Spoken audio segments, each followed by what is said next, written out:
भी बना सकते हैं। इसके लिए कोई हार्ड एंड फास्ट नहीं है कि आप ख़ास मौके पे बनाएं, सर्दियों में बनाएं, इनको चाय के साथ खाएं, बड़ा मज़ा आएगा। फ्रेश कोकोनट लिया, उसके पीसेस करके उसको मैंने चॉप कर लिया, बिल्कुल बारीक चूरा बना लिया है फ्रेश कोकोनट का।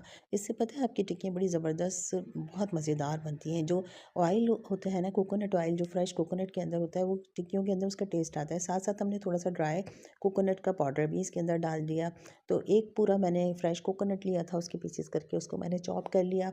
नहायत ही लाजवाब टिक्कियाँ बनती हैं। तकरीबन 1.5 प्याली मैंने मैदा लिया है इसके अंदर। आप ये समझ लीजिए कि 1.5 पाव के करीब ये मैदा है। तकरीबन 1.5 पाव हमने मैदा ले लिया। इसके साथ साथ हम ले रहे हैं इसके अंदर सूजी, यानी कि हाफ़ प्याली हम सूजी ले रहे हैं। आधा पाव के करीब हम इसमें सूजी डाल रहे हैं। 1.5 पाव मैदा, आधा पाव सूजी और कोकोनट एक फुल बड़ा वाला कोकोनट, उसको क्रश कर लिया हमने अच्छे तरीके से। फ्रेश कोकोनट, उसके साथ थोड़ा ड्राई कोकोनट का पाउडर भी डाला। और इसके अंदर तकरीबन 3 से 4 पिंच के करीब हम डाल रहे हैं बेकिंग पाउडर। देखिए बेकिंग सोडा नहीं है, बेकिंग पाउडर है, ये मैं आपको कंफर्म कर दूं। उसके बाद इसको हमने खूब अच्छे से मिक्स कर लेना है। इस ड्राई पाउडर को और इस आटे को सबको हमने अच्छी तरह से मिक्स कर लिया। दूसरी साइड पे हम ले रहे हैं मिल्क पाउडर, जो कि तकरीबन आधा आधा पाव के करीब था मिल्क पाउडर। अच्छा, आप चाहें तो आप 1 किलो फ्रेश मिल्क भी ले सकते हैं। उसके अंदर मैं डाल रही हूँ 1 कप चीनी डाली है मैंने इसके अंदर।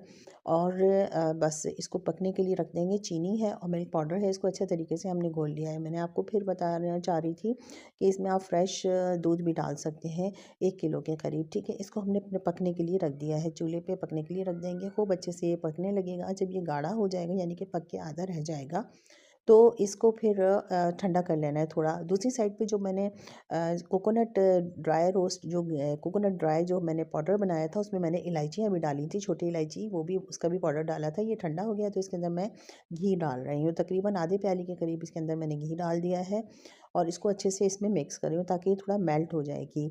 हमारा ये जो हमने इसका वो बनाया है, दूध और चीनी का शीरा जो बनाया है, उसमें मैंने घी भी डाल दिया है। इधर ये खुश्क सूजी और मैदा है और इसके अंदर कोकोनट पाउडर है और इसके अंदर बेकिंग पाउडर है और इलायची पाउडर है। इस सबको अच्छे से मिक्स कर लिया। अब जो हमने ये शीरा बनाया है, इससे हम आटा गूँधेंगे। नहायत ही मतलब ये कि बड़े प्यार प्यार से ये आटा गूँधना होता है। बहुत थोड़ा सा टेक्निकल होता है, इसको ज़रा समझना होता है। और आटे में